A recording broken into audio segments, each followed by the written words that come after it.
Bismihi Tabaraka wa Ta'ala. With much gratitude towards the organizers, Türkiye'den and Jamal Nur Hoca and Professor Mahmoud Kilich for making our presence possible. I'm afraid my contribution is not as lofty as some of the inspired and illuminating presentations we've heard previously. It's a little bit more pedestrian and takes the domain of aql for granted. In recent decades, the greatest Sheikh, İbn Arabi, has aroused the imagination of many across many cultures. This itself is an affirmation of the universality and the relevance of it. In the following remarks, our interest is merely to point out certain anticipations within Islamic tradition of features of Ibn Arabi's treatment of the imagination, particularly the initial bridge between the realm of physical forms and shapes and the intermediate realms combining qualities of spirit and body named Alam al-Mithal, the world of imagination. Complementing the background, we may have time to glance at integration of Ibn Arabi's insights into the common stock of Islamic thinking about an imaginal realm of ideal figures or imaginal forms, mithal, underlying how widespread his experience found acceptance and guided others in later Islamic thought. The striking feature of the Muslim imaginative seizure of significance is how certain symbolic narratives, often in the form of hadith, became integrated into Muslim thinking, were meditated upon and creatively reimagined to vehicule important religious concepts. Attempts were also made to rationally validate the conceptual adequacy of such narratives for conveying more sophisticated and intellectually complex teachings, joining together cosmogony, spiritual ethics, and trans-rational metaphysics. We began with the famous utterance of God's messenger that raises the question whether after death Muhammad is visible in his physical reality or by an imaginal reality. قال رسول الله من رآني في المنام فقد رآني فإن الشيطان لا يتمثل بي. Whoever sees me in dream, he really has seen me, for truly Satan does not visualize two humans in my image. Alternative wordings occur in its multiple transmissions. فإن الشيطان لا يتصور لا يتشبه لا يتخيل بي. These overlapping expressions suggest the appearance to the human in dream state of a form, image, surah, or a similitude, shibh, or a phantom apparition, khayal, of the Prophet in a different mode from his physical bodily existence, namely his mithal. However, a number of early authorities transmitted a more literal conception of la yatamathalu bi, whereby the phrase faqad ra'ani was completed by faqad ra'ani fil yaqza. He has really seen me in the waking state, or fasayarani fil yaqza. He shall see me in the waking state. In an interesting discussion of this hadith, the erudite Shafi'i authority Ibn Hajar al-Haytami, who died in Mecca in 974 of the Hijrah of 1567, in his commentary on At-Tirmidhi's Ash-Shama'il al-Nabawiyya, cites various authorities concerning seeing the Prophet in the waking state. One view held that this might mean one shall see Muhammad in the very mirror the Prophet had used, invoking an account related about Ibn Abbas, who dreamt of the Prophet, then visited one of Muhammad's wives, who showed him the Prophet's mirror, and when Ibn Abbas gazed upon the mirror, he saw reflected in it the image, surah of Muhammad himself. This naive tradition was frowned upon by the critics as incredible. The expression, Satan does not visualize two humans in my image, لا يتمثل بي, was explained with the help of a variant hadith reported also in Al-Bukhari with the wording, Satan is not fashioned, shaped after the form of my being. لا يتكونني أو لا يتكون كوني. Many held the real import of this prophetic utterance to be that Muhammad would invariably be seen in dream vision in his actual physical form, just as he appeared during his lifetime. Haytami records the opinions of eminent authorities upon the modalities of such a vision of God's messenger, whether in waking state or in dream, but we shall only draw attention to his citation of Al-Ghazali's view given in a fatwa addressing the question of vision of God in dream state. This fatwa is not cited officially by Haytami. He probably cites it after Subki's Tabaqat al-Shafi'iyya, but the full text has been published recently in the philosophical anthology of Maraghe, which Nasrullah Khurjabadi put out as an appendix to the Masail al-Ukhrawiyya text. Ghazali says in Haytami's abbreviated form, what is intended by "he really has seen me" is not a vision of Muhammad's physical form, jism, rather a vision of the mithal, imaginal form, which he came to acquire. So the vision leads to the intelligible concept, ma'na, which is in my rational soul. And likewise his saying, فَسَيَرَانِي, he shall see me, namely in the waking state, فَالْيَقْظَةِ. It was said to him, isn't what is intended that he sees my figure, shakl, and my body? Ghazali said, the instrument is either real, essential, or imaginal, conceptual. وَالْآلَةِ إِمَّا حَقِيقِيَّةً أَوْ خَيَالِيَّةً. And the soul is other than the conceptualized imaginal form, al-mithal al-mutakhayyal. While the perceived figure is not Muhammad's spirit, nor his person, shakhs, but rather his mithal, imaginal form, strictly speaking. Similarly, for the vision of him, God, blessed and exalted in sleep, etc. Thus, Al-Ghazali affirms that what might be seen in dream vision of Muhammad is not the person, the shakhs, of the Prophet, nor his spirit, ruh, but in actuality, the imaginal form of his sacred spirit, mithal ruhihi al-muqaddasa, possessing figure, form, and color. Haytami then invokes the view of Jalaluddin al-Suyuti, the later scholar, after Ghazali. Whoever sees him, sallallahu alayhi wa sallam, in dream, does not have in mind a vision of the reality of his person interred in the garden at Medina, Rawda, but rather an imaginal body, mithal. We should remind ourselves that in normative Sunni doctrine, credence was given to the conviction that God's messenger Muhammad was alive and possessed of consciousness in his tomb in the Garden of Medina. Suyuti himself wrote a book specifically supporting this certainty. Until 1924, when the unruly rabble of Ibn Saud's Ikhwan destroyed the building of the Prophet's tomb, the Hasanid Sharifs entrusted over the Haramain had carried out the annual ritual sweeping of the interior of this tomb, whose collected dust was deemed of the utmost holiness, and possession of even a tiny amount highly prized.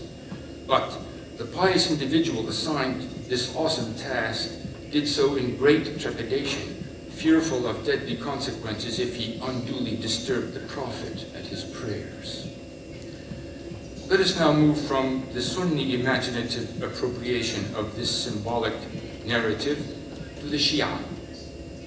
Thank God, Professor Shahram Hazuki has already introduced some aspects of the Shia imagination, and I will count on his introduction. Here we plunge into a plethora of statements assigned to their imams, amplifying the concept of imaginal body that we so casually have just skimmed, but with a significant difference. The utterances of the imams were first and foremost directed at reinforcing the rights of Ahl al-Bayt for governance of Islam and at magnifying their spiritual and epistemological superiority of their founding hero, Ali, son of Abu Talib. May God dignify his visage. certain single-minded features of Imam Shia hadith become more understandable once this bias is taken into account. For example, the class of traditions portraying the angelic phantom likeness of Ali in heaven, which Muhammad is surprised to meet during his ascension.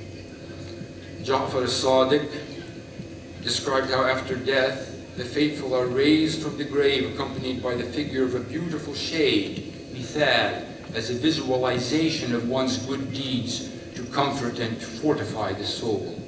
When the faithful asks, "Who are you?" the figure replies, "I am the happiness that you brought upon your brother in faith in worldly life. God created me to bring you good tidings." Sadiq explains, the act of righteousness proceeds to paradise to prepare a resting place for its owner, just as someone sends his servant ahead of him to arrange his bedding. Of course, this is an old Zoroastrian motif now which resurfaces in Islamic tradition. Muhammad al-Baqir, the father of Ja'far as-Sadiq, informed one of his disciples that the Prophet was unique, to denote the spiritual pre-existence of the Prophet and his family before the physical creation of the universe or of any being possessed of spirit. In this utterance by Ja'far as-Sadiq in reply to the question of his disciple al-Mufaddal, "How were you," plural, "when you were amidst the shades, fil adilla?" The Imam states, "We were with our Lord. There was no one with him except us in a green shade or green cloud, fi dillatin khadra, singing his praise and glorifying him and acclaiming his oneness, and we were the only living spirits." Sadiq asserts at the time of the pre-creation covenant, mithaq, that God made with humans, that people were in the prenatal form of the adillah, qabla al-milad. Before all else, God was alone eternally as a supernal light. And Sadiq states, then God, blessed and exalted, loved to create creatures who would extol his sublimity and magnify his grandeur and exalt his splendor. So he said, let there be two shades, kunna dhillaini, and the two came to be, just as God, blessed and exalted, had said. The interpretation of which two are meant, the narrator Ibn Babawayh himself interprets them as the Ruh al-Qudus and the Malak Muqarrib, the sanctified spirit and the near angel. However, the editor of this text, Kitab al-Tawheed, as in a footnote, identified them with Muhammad and Ali in tune with the later Imami metaphysics colored by Ibn Arabi conceptions and other teachings. There is an enigmatic utterance ascribed to Ja'far as-Sadiq in which he defines Tawheed, God's oneness. واحد صمد أزلي صمدي لا ذل له يمسكه وهو يمسك الأشياء بأدلتها. One, everlasting, eternally beginningless and endless. He has no shade adhering to him, while he grasps all things by their shades. This is not easy to understand, but it invites us to a closer look at the term dhil, shade, and related conceptions of khayal, phantom apparition, as well as mithal, imaginal form. I won't go into the details. I had some linguistic data. A well-known image of the pre-Islamic poets singing about their khayal, the image of their beloved, absent beloved, who they evoke in their memory and converse with in their poetry. But there is one poem I'd like to recite here, described to Al-Abbas ibn Abd al-Muttalib, the uncle of the Prophet Muhammad, who in praise of his nephew.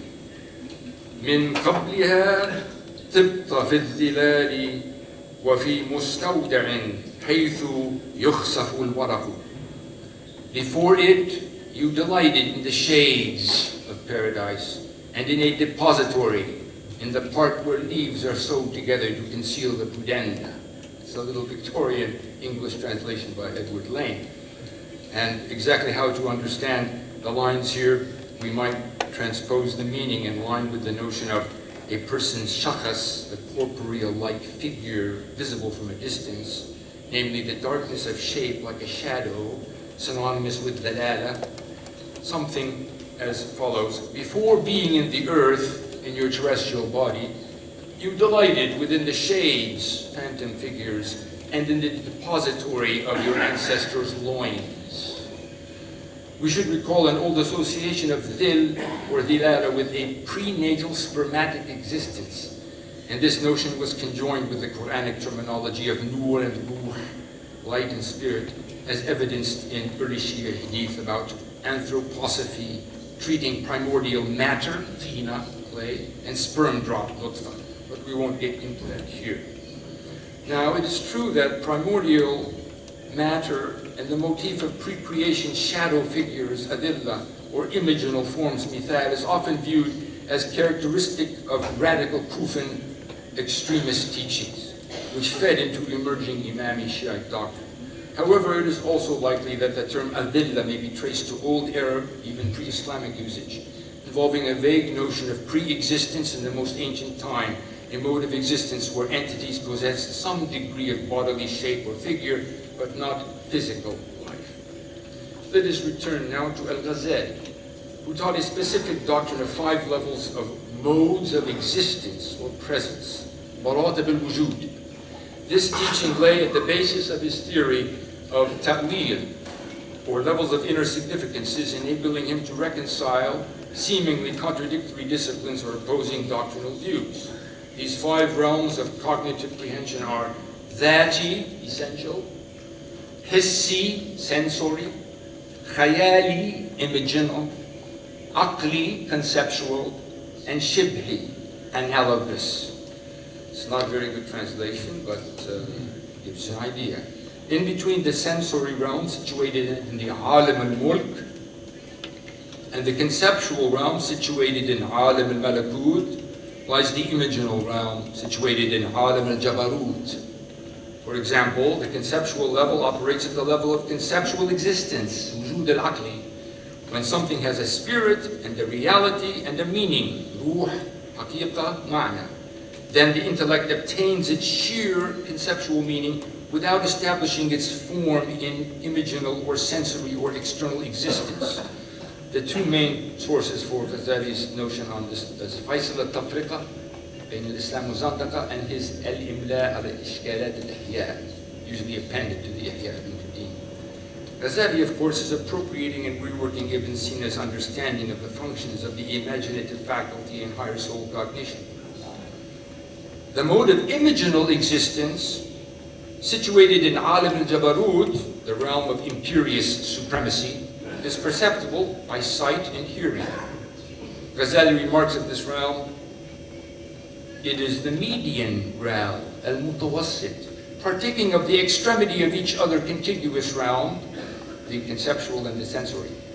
In like manner, the human being is divided into the similitude of this division. Thus, the palpably sensed components of the human are similar to alim al-mulk, and what is similar to alim al-malakut are al-ruh, al-aql, al-qudra, al-irada, and their like. And what resembles alim al-jabarut are like unto the perceptions available through the senses and the powers available through its component parts. I think he means the rational soul here, its component parts. It may be useful to compare these 5 levels of wujud to the 5 luminous human spirits that Ghazali outlines in his Mishkat al-Anwar. Al-Arwah al-Bashariyya al-Nuraniyya, Al-Hassas, sensible spirit, Al-Khayali, imaginal spirit, Al-Aqli, conceptual spirit, Al-Fikri, cogitative spirit, Al-Qudsi al-Nabawi, sacred prophetic spirit. Again, the imaginal spirit is intermediate between the sensible and the conceptual. There appears to be a definite line of continuity from Al-Ghazali's schematic conceptualization of 5 levels of experiential prehension to Ibn Arabi's teaching of the 5 forms of presence, hadra, or planes of being, in which the absolute being, al-wujud al-mutlaq, or al-haq, discloses itself. The first being the primordial absoluteness before disclosure, and the remaining 4 being the essential forms in which the absolute descends from its absoluteness and manifests itself on levels that are to us more real and concrete, with this activity of self-disclosure referred to as tajalli.